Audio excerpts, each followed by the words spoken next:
thinking about it. All right. Hey, everyone. Welcome to today's Roundtable. We are so excited that you joined us for this conversation. We've got an incredible group of panelists today who are going to have a great conversation. We want you to join in. So if you are watching, go ahead and let us know where you're watching from in the chat. If you have your own questions, your own comments, or your own hot takes, we want to hear them as well. But before we get started, let's go ahead and meet the panel. Liran, go for it. All right, I'll go first. Hi, everybody. My name is Liran. I'm based in Seattle, Washington, and I could not go and live a day in my life without tacos. All right, Alyssa, go for it. Which Alyssa? This is the elephant in the room. That's a good question. You go first, Alyssa. You're on the panel. I'm just the host. You go ahead.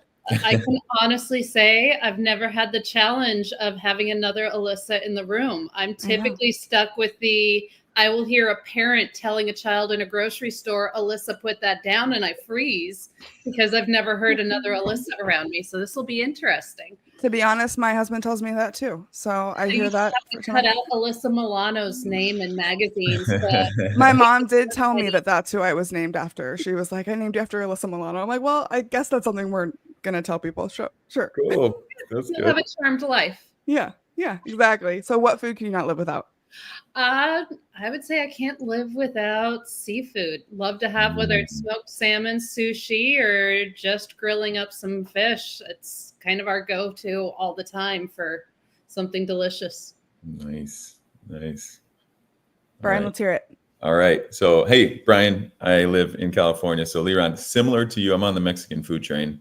So, burritos for me. Me and burritos get along very, very well. And so I would not want to leave them behind. I feel like I have to close it out, but I'm going to take a broader approach. I cannot live without cheese, you guys. Like, we have to have cheese in my life. Soft cheese, hard cheese, any kind of cheese. That's really my food that I can't live without. Yes. Do you like it? Fair. Do you like it extra funky? Like, where's your cheese levels? I love all cheese, no matter what level it is, mild or weird or exciting. All cheese is good cheese. So no discrimination. No discrimination against cheese. All right.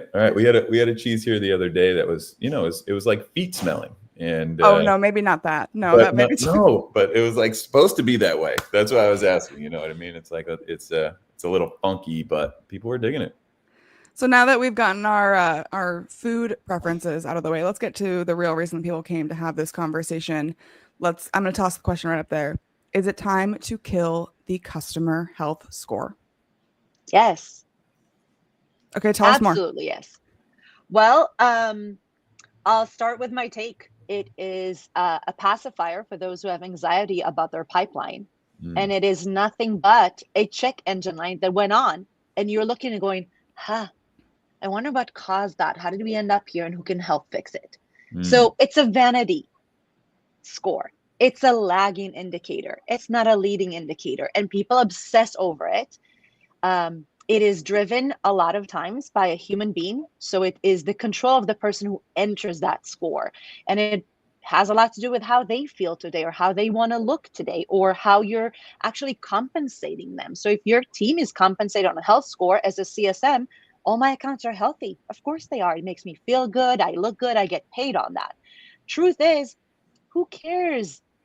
A customer using doesn't mean that they're growing with you. A customer using doesn't mean that they're healthy. A customer using does not mean that your business is healthy. It's a usage indicator. Should you track it? Sure. There's a lot of things we track. Can you act on it? Maybe. But there's nothing really there that tells you that just because someone logged in, they're okay. Listen, I tell customers all the time, just because I showed up at the gym doesn't mean I'm healthy. I walked in, but I'm sitting down eating my 4 burritos and not doing anything. So does it matter that and tons of cheese. So does it matter that I came into the gym? No, but a health score is just you came in. It's a lot more about what you did, what you're doing. Did we provide you value? Did you grow with us? Did you get what you were supposed to get? Are you seeing value from our product? Are you telling others about the value? Are you bringing others to it? Did it solve the problems that you wanted to solve? Those are the things that actually matter. A health score something to make you feel good about. If you need that, get a burrito, a taco, seafood, cheese. That will make you feel good too. But it's not how you run an organization that's based on revenue. So Liran, can you, those questions that you're asking, can you build those into a health score? Where are we providing value? Are you seeing growth in your business? Can those be put into a health scoring mechanism? Absolutely. And what I've done in the past is I didn't call it a health score, because a health score, when people usually talk about it, it's one-sided, it's very flat. Is, are people logging in or not? When I look at a customer as a whole, I want to know what the customer score is. And to me, that is different things. The customer score is, are they ICP? Let's start there. Is this the right person we want to talk with? How many of our products do they have out of all the products that we offer? How saturated are we in multi-threading across the account? Those things matter to me more than how many people logged in. The fact that you bought 10 seats and 8 people logged in today does not tell me that you're healthy. The fact that you're using 8 out of our 10 products, the fact that we are across multiple departments within your organization, that we're meeting often with your team, that you say it every time we meet, that we are providing value, that you've given us a case study or a quote, or you post about us in LinkedIn. Those things matter to me more than whether someone logged in or not. And when folks say health score, they usually look at how many people logged in, and the health score is really not health. To use the analogy again of just health, when you go into the doctor and they look and you're like, you look healthy because you're breathing. That's what health score is. But there's so many different factors that have to go into it. And health score maybe has room in a customer success organization, but in my opinion, only if it encompasses every single aspect of that account and everything that matters. Because at the end of the day, a customer success organization is a revenue organization, and the actions that we take, the actions that we do, are supposed to protect and drive more revenue for the company. And looking at someone and just defining them as healthy or not healthy, that's not going to be tied to revenue at all. Yeah. And I think what we usually see is it usually plays out where the health score and the renewal and or expansion don't correlate very well. I think that's where the problem runs into, because I agree with you that there's a lot of room for specific characteristics, specific factors that should go into a health score. But even with that, I was talking with one of our vendors in my last job, and she actually showed me, she was our CSM. She showed me our health scoring mechanism that they use on their side. There's like 25 different functions in there, and all of them, some of them were green, some of them were yellow, some of them were red. And what it came down to, though, is if she asked me one singular question, all of that would have been irrelevant. All of the green would have been irrelevant. And what that one question was is, are you seeing quantifiable value? That's like the only, so to me, that's the only question that matters. There's maybe two or three others, but like if there's going to be one, are you seeing quantifiable value? And if she had asked me that question, I would have said no. And what happened with that particular vendor is, regardless of that health score, our CFO came to us and said, hey, are you using this service? Do you want to keep this? We're trying to shrink our tech stack. If I took this out, would you really miss it? And the answer was no. And so they got a non-renewal, regardless of all of those, check boxes that were fit into that health score. So I agree with you. There's a lot that can be put out there, but if we're going to boil it down to one thing, have your CSMs, your account managers, ask your customers, are you seeing quantifiable value? How are you measuring that value? And then the third question is, are we meeting your expectations? And like that, like to me, if we're going to boil customer success down to anything, to your point, it's about revenue. And therefore, the only thing that matters is like the customer's revenue first, because then it's going to come into our revenue. That sounds like an outcome score versus a health score. Yeah.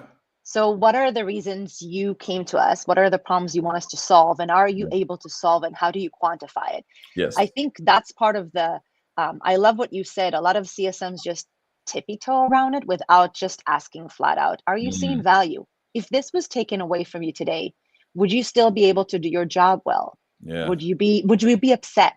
Because it doesn't matter, right? Like, if you take that away and they don't see the value in it, are you able to articulate the value that our platform brings to you to your upper management level? Can you clearly state what it is that we bring to the table and how that helps you? And so I think I love, Alyssa, how you asked, like, is it time to kill it? I think we just need to redefine it. I'm not as let's kill things, but it needs to be defined. And I think if we moved customer success to an outcome-based motion that can actually be tied to revenue, then it makes things a little bit clearer for the CSMs. It makes it clearer to the customer. My job is to ensure that the outcomes you came to me are one, realistic. Let's start there. Right?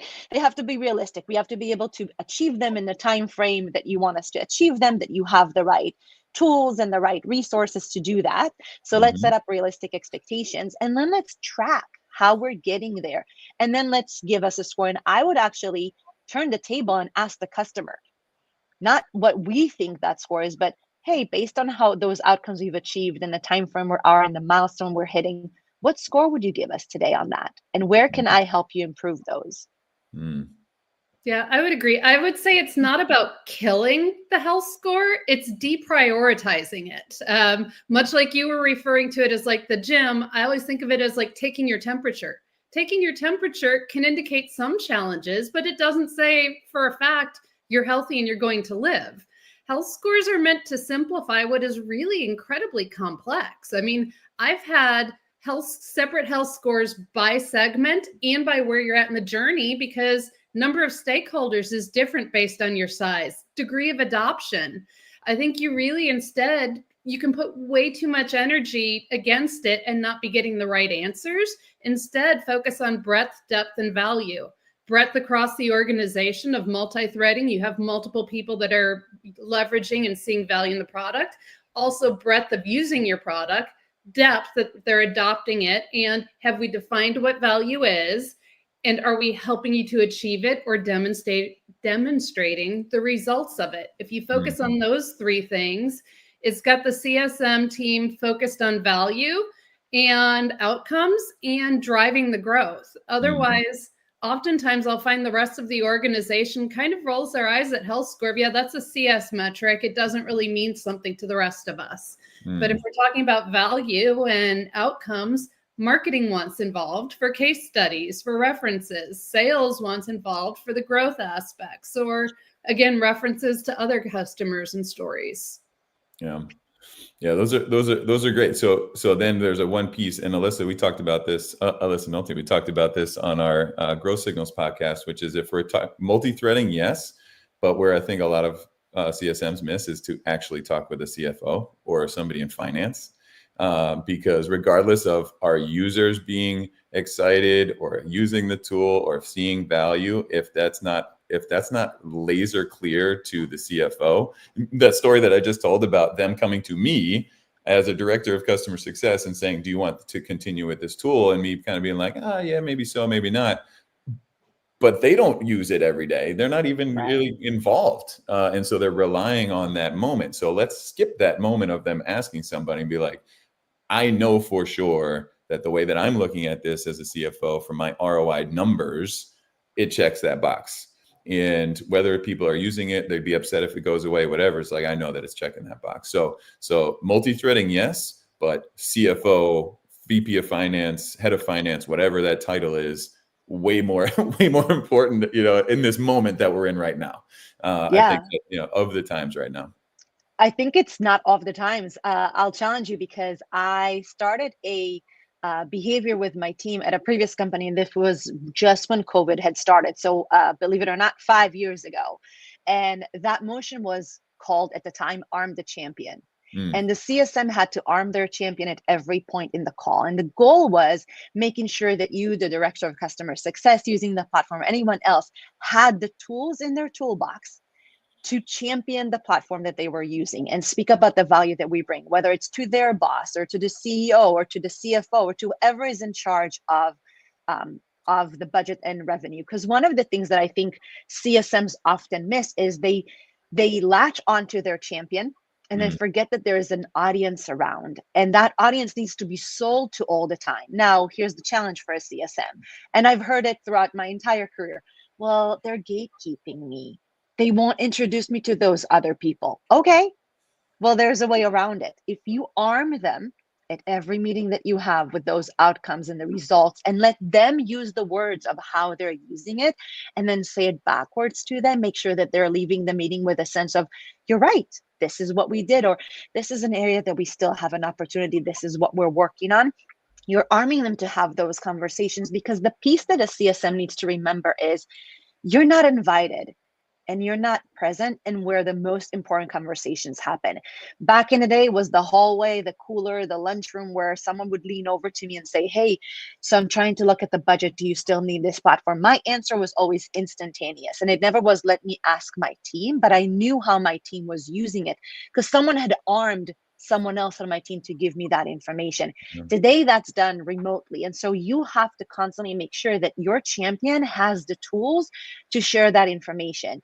And you also need to share that information beyond. So whether it's you create a one-page summary of the value you've brought to the customers over the last 30 days, where we started, where we are, and where we're heading, and make sure that it is executive level so that it could end up on the desk of a CEO or a CFO. The conversation the CSM is having on a day-to-day with their champion, those are not executive level conversations at all. You have to prep your champion to have those conversations. So in our meetings, we had a section called Arm Your Champion. It was part of the agenda. While it wasn't visible to the customer, they knew what questions to ask and how to lead that conversation so that you left the meeting not be like, hey, so guess what, Brian? 9 out of the 10 users logged in. Yeah. Someone read the email. We had 2 support tickets. We're still working on it. Yeah. No one wants those conversations. That is the bank statement. No one read the bank statement that came. That's the previous history. I don't care. Talk to me about where we started. Remind me why I came. Remind me what problems we're solving. Remind me how we're solving it together. Give me strategic advice about what obstacles I have and how I could move forward. Then I have a reason to remain with you. And then that question of, do you see value in what we bring? Oftentimes the value is not just in the platform, but it's in the consultation and the conversation and the guidance that you provide that often is even more valuable than the platform itself. So let's get really tactical for a second. I would love to hear from each of you. If someone is looking to not kill the health score, right, but to reimagine it, rebrand it, rethink it, what would be the number one thing you would have them do first?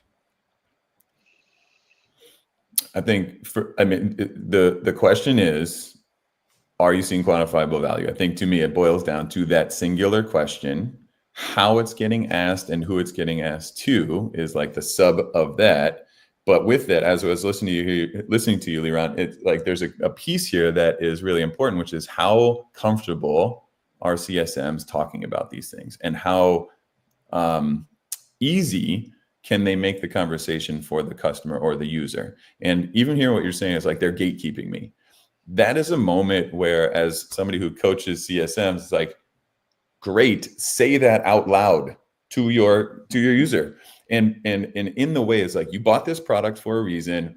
You want to see value. What I've seen happen in a lot of the relationships that I've had is when there is some gatekeeping, when there is some, and even not like, you can just say it out loud in that way, but like when I'm stuck with one contact, it crumbles.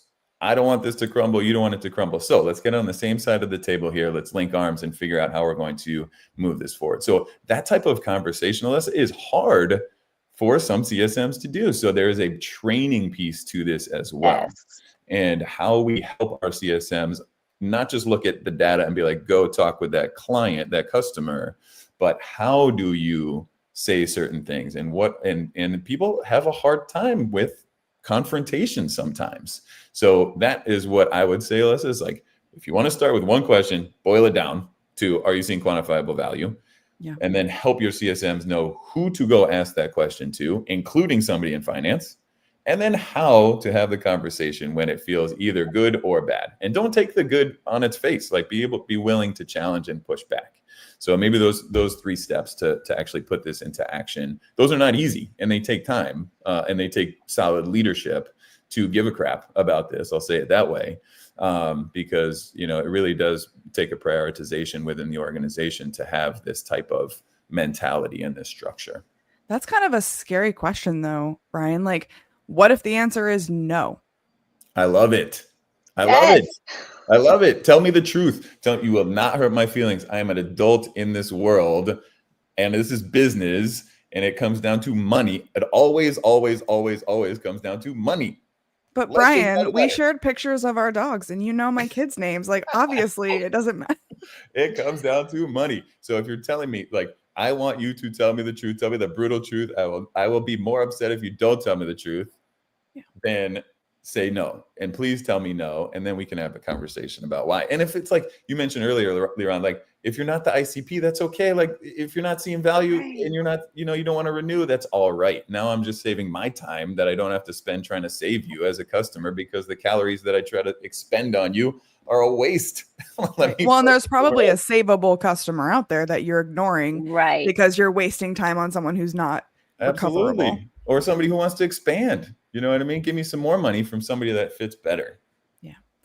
Liran or Alyssa, let's hear from you. Brian, I'm curious though. I would challenge to a degree on, are you seeing value? We need to be training the CSMs before that on how to define and demonstrate value. Because if you're using software, or even lightly in your team is, you may not even know that or recognize the value happening if we're not helping bring you bought this for this reason. Let's help you get there. Hey, Sure. Your team is driving these results, to really kind of show you the value you're getting. And then you can define, is that good or not? Is that enough or not? But I worry that if CSMs just go into a call with, are you seeing value, without ever having talked to you about what value looked like, or brought to you what your team is doing that could bring value, it may bring the wrong conversation because we didn't arm you on That's how to get value. Totally fair point. I wonder in that moment though, like, would that be a fair question to ask, even with no precursor, whatever. Precursor. is are you seeing quantifiable value, with us never telling you what that value is, how it looks like, what other customers are experiencing, best practices, etc. If somebody says with no preparation, if somebody answers yes or no in a binary way, it is telling also. I think it's a combination of both. I think if CSMs, if the first thing you did when you're introduced to an account is I say, Alyssa, my name is Libra, and I'm so excited to be your customer success manager. Here's what I've learned that you came to us for. I want to make sure that these are accurate. Could you tell me in your own words, why did you buy our platform and what were you looking to achieve? Don't tell them what you heard. I told you that I know what you want, but I want you to articulate it for me so that I have your own words. And then write those down. Share that in an email afterwards. This is what you shared is important for you. This is how we'll show value. And then go back to those every 90 days and say, Alyssa, during your Q1, these were your most important things to get from our platform. Is this still the case? Are you still seeing this value? Have things changed for your business? I think one of the things that we fail to do as customer success managers is realize that companies go through cycle. And what's important in one quarter is no longer important in another. There is financial implications that come in. There's a lot of pressures that come onto a company that we need to make sure that what was important when I bought the platform maybe has evolved. And then at any point asking the question of, are you seeing value? I've heard teams, Brian, ask that directly. I've heard a softer version of, if you were to renew today, would you? I find that to be a cop-out. Because one, how do you know that that's the person that actually holds the person, makes the decision? And often it's like, tell me you like me. So I'm going to tell you I like you just to get off the call, but I'm not here to be liked. I'm here to make you successful. And I think remembering as a CSM that the person you're working with, in a lot of cases, they purchased the platform. Their name is on the line. They asked for something saying this will give us results. If they're not getting the results, the egg is on their face. Your job as a CSM is to make them successful, not successful using your platform. Not make your platform successful, make that individual successful. You partner with them by making them look good in front of others. That is valuable. Then they won't gatekeep you. They gatekeep you, they block you, they ghost you. The answer is it's you, it's not them. They don't see value in talking to you. You're not making them look good. You're making them work harder. They're not enjoying this, so they won't make it a priority. But if you make it about them and share about them, how they're being successful, and enable them to share with their boss, hey, when I bought platform insert name, my ideal goal, dear boss, was to increase our capacity by 2x. making sure that I save on headcount. And over the last 60 days, I was able to increase capacity by 2.4, and that equals this many dollars. Now you've made a friend forever. I was able to give that to you instead of telling you in a health score, 5 people logged in. Tell me where you saved, to Brian's point. Tell me where you saved me money. Yeah. It's all about money. And if we yeah. stop hiding from it and just say, this is the conversation we're having, am I costing you or am I saving you? Am I helping you make more? If the company is successful, they grow financially, they're doing better. You as a platform might have a small portion in it, but you can take pride that you were part of the ecosystem that contributed to it. Then you're there. If they're struggling and using your platform doesn't help them get out of that struggle, then be creative in how you show them the value that they've received. But again, if there's no value perceived, there's no renewal, there's no growth, there's no expansion, there's no health. Yeah. And one other piece is you said make a friend for life. That person, that person's going to take you to where they go next. Yes. When they move to a new company, be like, this product delivers what it wants me to do, what I wanted it to do. And they get me as a human. Like there's a lot of we say it's all about money, but there is still a human component to this as well. And it usually is what you said, like, how does this product make me look to others? Not am I happy, not am I satisfied, but how am I looking to my boss, my peers, LinkedIn, whoever I want to look good to. Right. So, and if you can nail these things, they will take you wherever they go to next. And so you do have a customer that you can follow around. Well, and I think it gets a little more complicated than that, because often, Liran, you're the one who made the decision, signed the contract, and you're the stakeholder, but you're not who we're interacting with every week. You'll join quarterly, biannually, hopefully. Maybe never at all. Maybe never. Emails while you're sitting there. That first conversation on why you bought, I agree it's critical, but I think it's also important to kind of connect the dots on why you decided and what Alyssa's goals are, tie them together. We're making sure that you're hitting your goals for your investment, and we're making Alyssa look like a rock star so that she's successful in her career. And otherwise, if anything's broken in that relationship, the first area that the finger is pointed at is the software, because everything else can go. That's a cost. Well, and how many times have you guys run across where something was purchased that the team actually didn't want? Because I've come across that a lot, where the person I'm working with didn't actually want this thing that they purchased because it wasn't their choice. Someone usually above them actually made the choice. So, in that case, my health score, my renewal might be good because the decision maker actually likes me, friends with my CEO or whatever. But the actual influencers who have to use this product and talk about this product and have an experience with this product really don't care for my product, my experience, my services. So, like, what do you do in that case with the health score? So it's basically garbage. That's part of the problem of the health score. Right. It's defined by that one person you talk to, but there's so many different people and so many different personas that are actually part of the product and the relationship that you're maintaining, whether it's the stakeholder that never shows up, that you still need to keep informed and up to date and appraised and align with on what is needed. It is the end users that are using the platform every day and might see different value than the champion or the stakeholder. And so it cannot be one size fits all. And I think it's the same across the board. That's why that health score to me is meaningless, because it has to take different aspects into consideration. You might have a detractor on the team, and you might have a group of people on the team who love the platform itself. You need to decide where you're spending your time and where time is really valuable. But again, to Brian's point, it's about making sure that we show value. If you have a platform that was purchased by an up above person and then given to the team, and the team doesn't want it, your responsibility as a CSM is to bridge that gap, to explain to them why that was bought and what value they will see. So that happens often in large organizations. Someone buys a platform and now you have to use it, and you don't see the value, or you don't want to change. As a CSM, no one wants to hear, hey, you logged in, you clicked 4 times, you did this.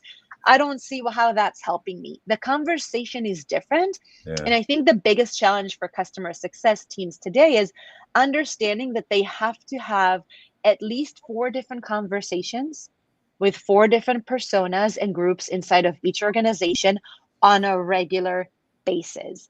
And so you have to do a lot of code switching and hat switching from executive conversation to buyer conversation, to stakeholder conversation, to champion conversation, to end user conversation, to influencers who might be impacted but are not direct users. And we just have our weekly, monthly check-ins, which give me hives every time I hear it, because no one needs to check in. This Heck isn't a no. hotel. There's no check-in or check-out. Oh my That's gosh. not what No, we thank do. you. That is not what we do. We drive towards success. It's proactive motion that has to happen. You have to drive it. When you let the customer sit in a driver's seat and you as a CSM are sitting maybe in the co-pilot, but mostly in the back seat, you have zero control about where they go. Yeah. You have to drive them towards the promised land, which is the outcome that they wanted to achieve. We've got some feedback in the comments from this part of our conversation. Oh, I'm just yeah. going to read those to you and get your guys' reaction. So this came in when we were talking about maybe you have a champion who, or a decision maker who loves you, a contact who doesn't necessarily care for your service. The comment is, then that needs to go into the health score. I would keep an overall score and then a score for each product or service. The overall score should keep in mind retention. Are they looking elsewhere or going to bid for RFP? Thoughts? I see how that works, but what if I have 15 different products and I work with Enterprise Fortune 100? What does that look like? And who analyzes that data and keeps track of it? I think, to me, when I coach CS leaders, I always tell them, whatever it is that you're going to measure has to be something that you and the team are actually going to take action of.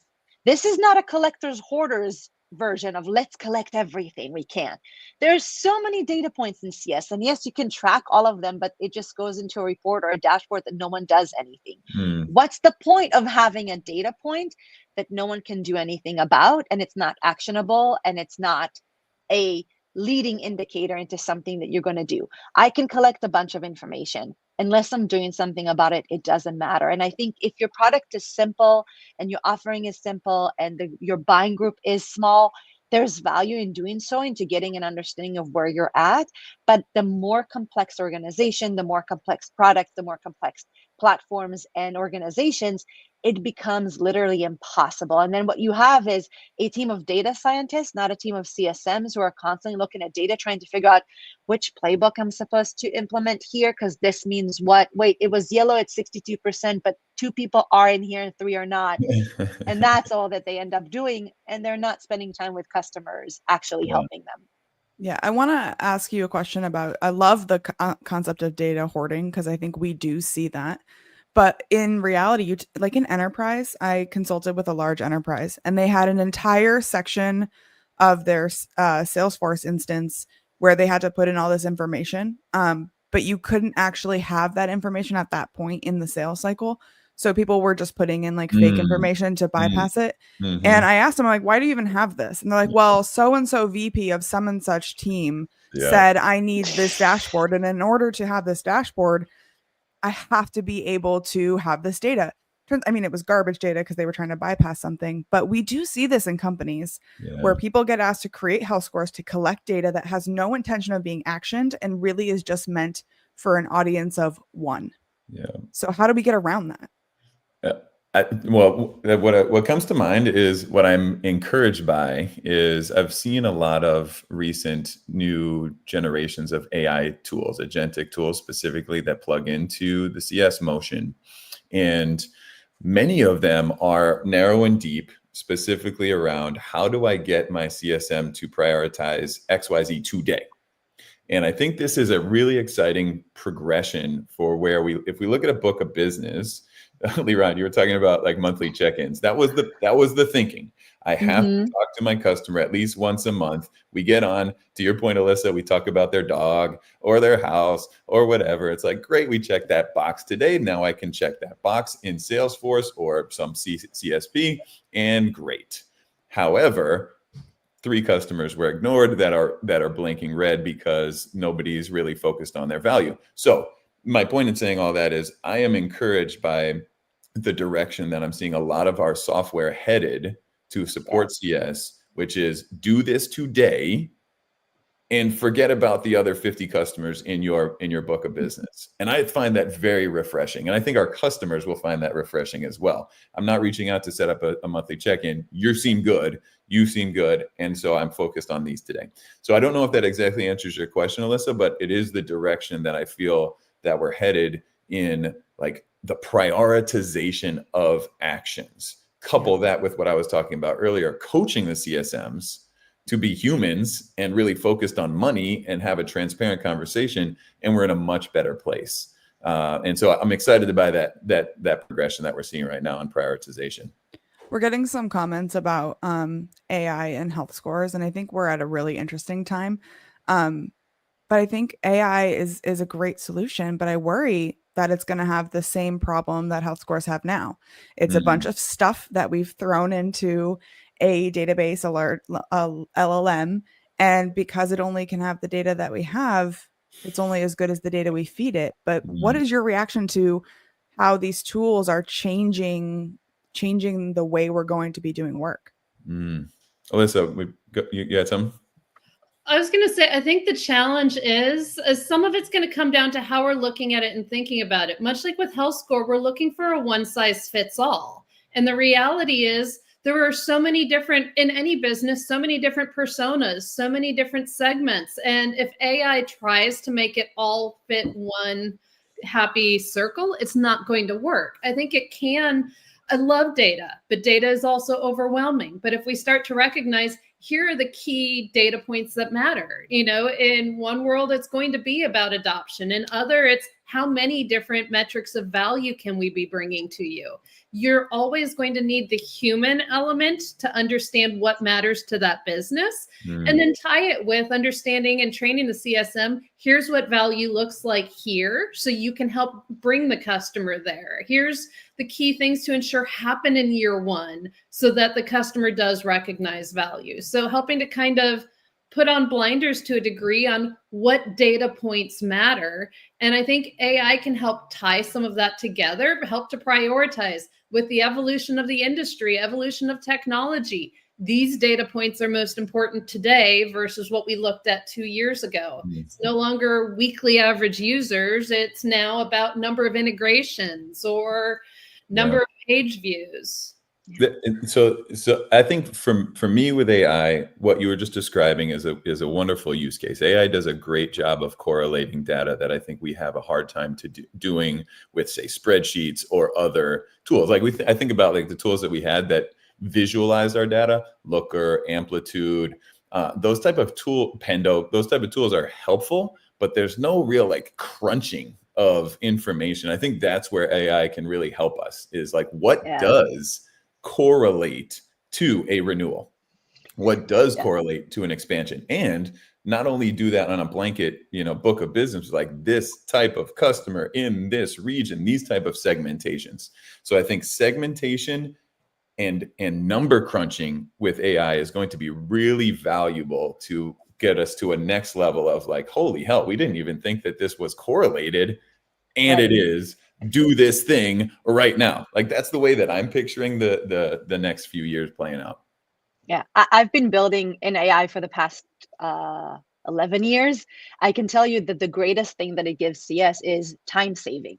All that data crunching they were trying to do, all that analysis about what phase, what stage, what makes a customer look like they're healthy, where they're at. Data is all correlated and helps you direct and lead your customer success team into better places. In a previous company, the way I use that data is looking at all the customer usage data, all their sentiment. I used information from calls to actually run an analysis using AI that showed me that when we did monthly calls with customers, the results were the same when we did calls every 8 weeks.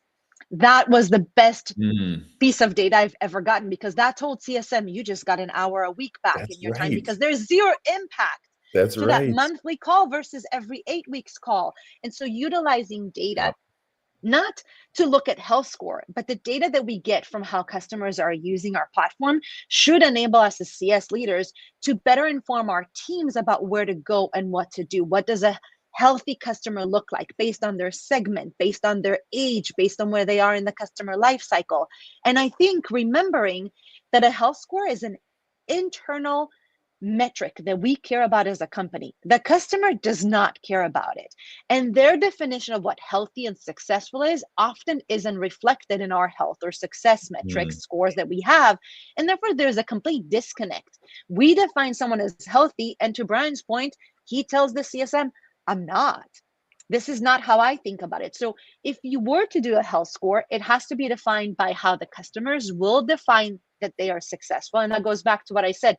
Ask them to define what success looks like. What are 3 things that you see, feel, or do differently now that we've implemented this platform successfessly?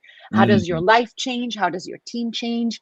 What does that look and feel like, so they can quantify it? Maybe that's easier than a hard number of 2x save on enter whatever metrics, but what do they feel, see, and do differently now that they have implemented your platform? That is their health score, because they've met that qualification. And remember that it's not one size fits all. And even inside of your ICP, there's so many different variations and versions of what your customers are like and where they're at, who your champion is, how long they've been at the company, what does the company do, what industry they're in, where are they going. All this has a lot to do with it. And so AI comes in and helps you analyze all that data and serve it up in a way that's more visual and more appealing and easier to understand.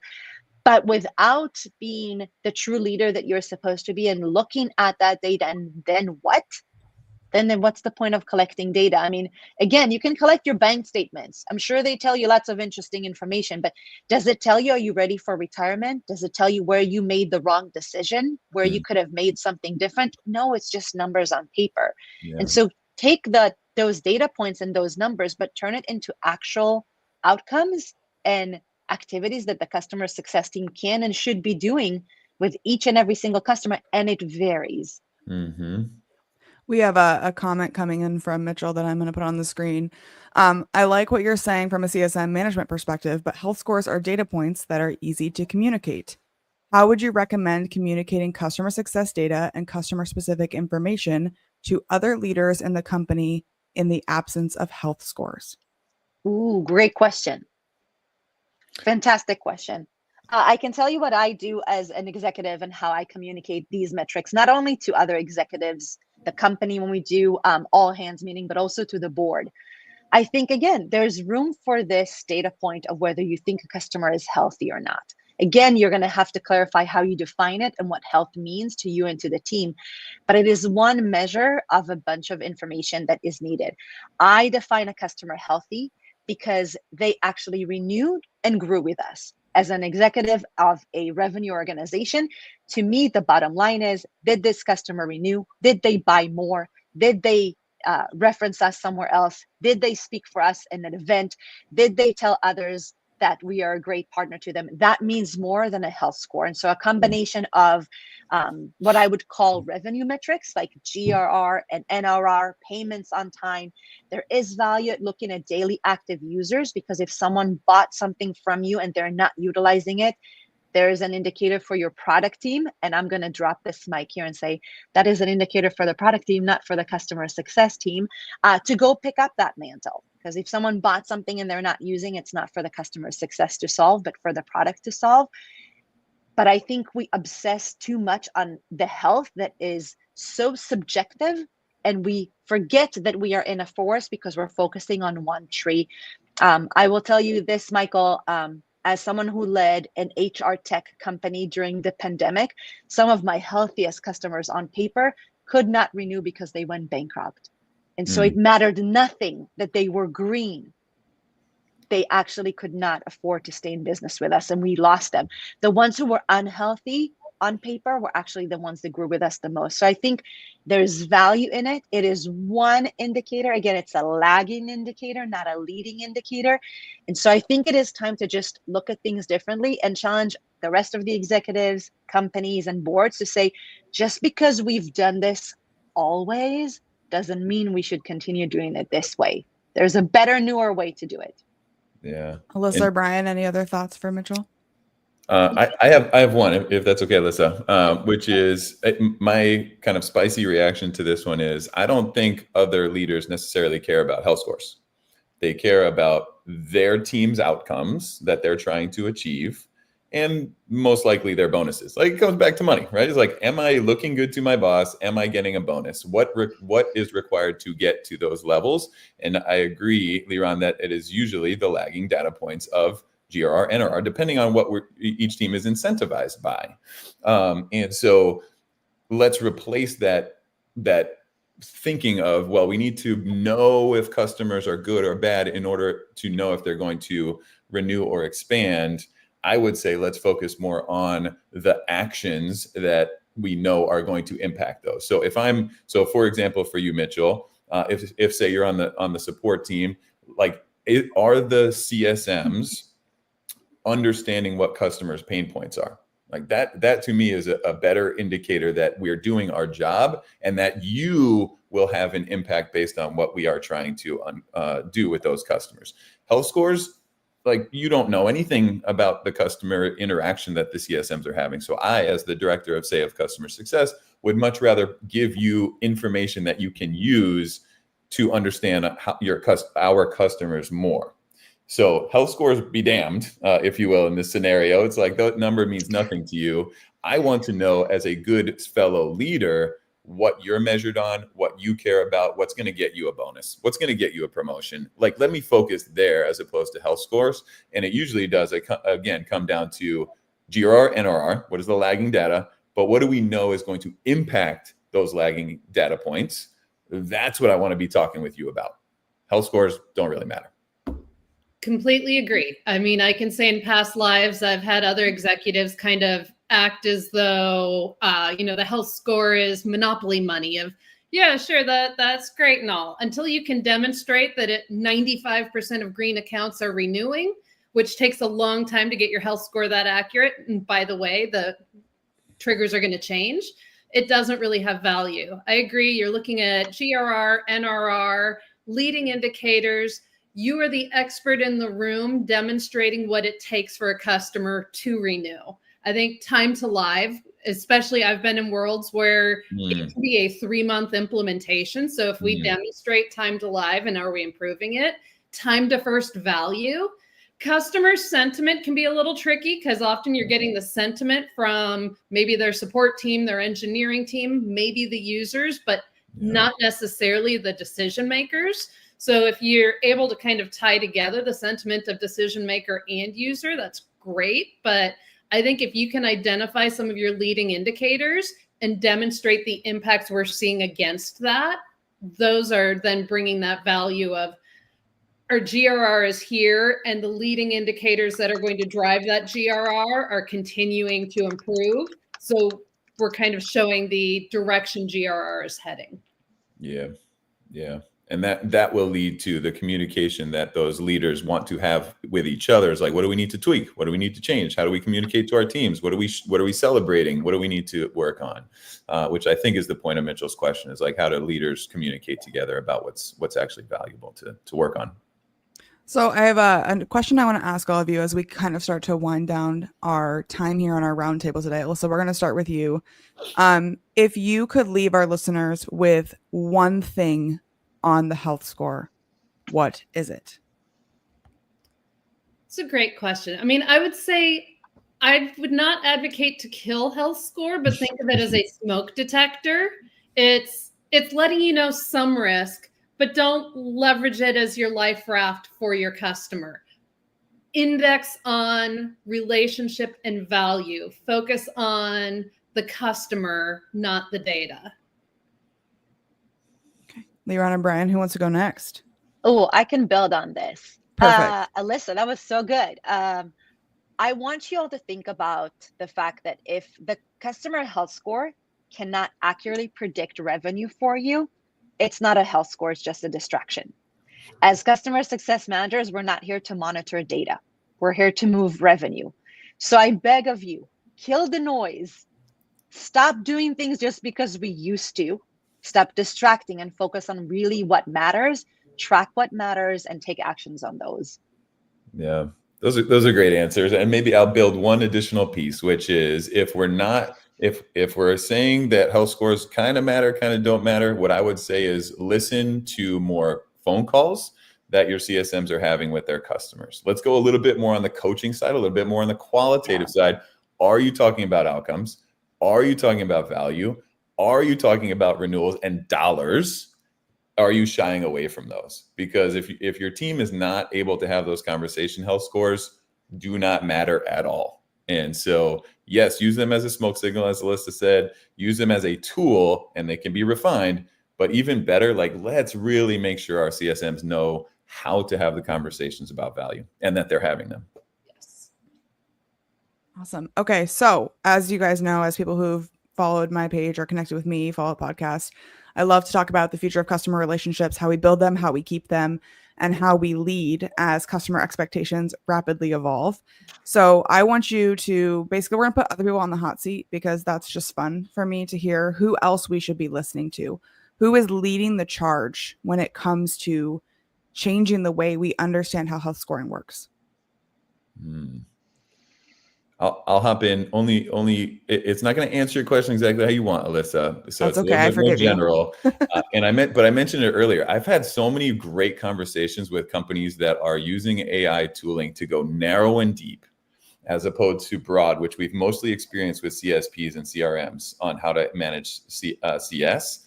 I love the direction that, for example, a tool like Lumopath is one that I've worked a bunch on, and they help CS teams to prioritize actions based on understanding what actually matters to customers. Correlating data, to your point earlier, Liran, like, does this action result in a renewal?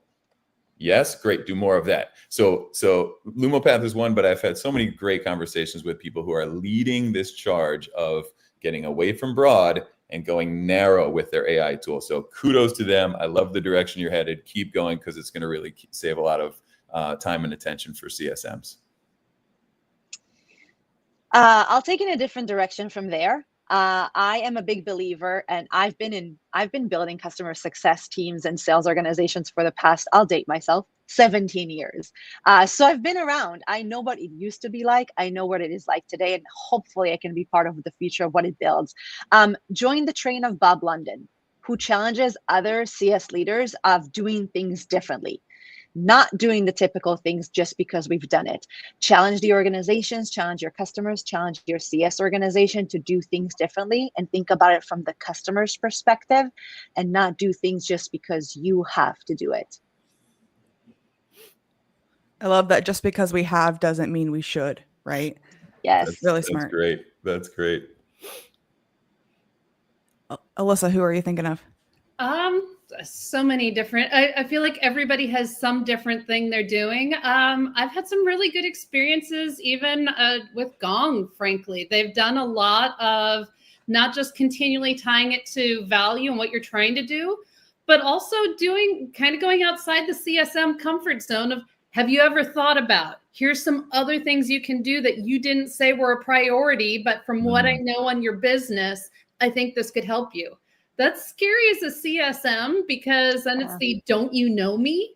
But I mean, there have been multiple times where I'm like, my ears are perking up of like, wow, you know me better than some of my own colleagues do. This is really interesting. And, being unafraid to kind of go into some new territories or areas with a customer, I think expands your relationship. That's great. That's great. I love it. So as we wrap up today's roundtable, any final thoughts you would like to leave our listeners with?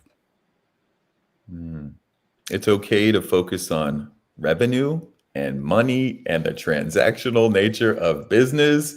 Be transparent in that and say things out loud like, I want to be on the same side of the table. This only works when we're together, and here's when it can crumble. Here's what I've seen. Here's how we can move forward together. Like those type of directions, don't be afraid of that. Keep going. Yeah. Have those conversations that are hard for you. They're not hard. They're uncomfortable. CSMs are part of a revenue organization. They're revenue drivers. They're not a cost center. Get comfortable in having those conversations. If you're not as comfortable as Brian is in saying those words, find a softer way that works for you. But know that at the end of the day, whether you're comped on renewals and expansions, or whether you are driving those and someone else gets paid for at the end, you have influence. on those actions. Therefore, your actions have to drive them. You have to ask the tough questions of, when you spend X amount of dollars with us, do you see the value from it? And where can I help you find it? Agreed. I was going to say we've evolved where CS needs to focus on outcomes over adoption. A few years ago, it was adopt, Right. almost training. Now it's really focusing on outcomes. But I think what you just said, Liron, is so critical. Find your voice. You don't need to talk like Brian. You don't need to talk like Liron or me. Find your voice.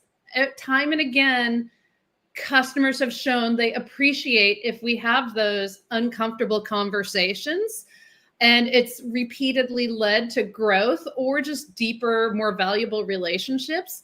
It's critical to find the voice that's comfortable for you to have those uncomfortable conversations. Once you can do that, I feel like things become very smooth sailing. Well said.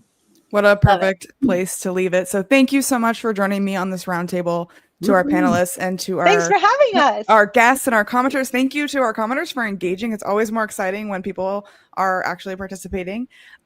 Please, I encourage you to connect with all of our panelists. Make sure that you're connected with them, following their content. They are incredible thought leaders. They were invited to this roundtable for a reason.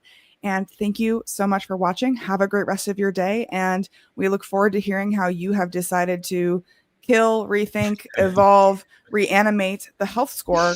Follow up with us and let us know what you guys are working on, because we would love to hear it. Thanks, guys. Thanks, everybody.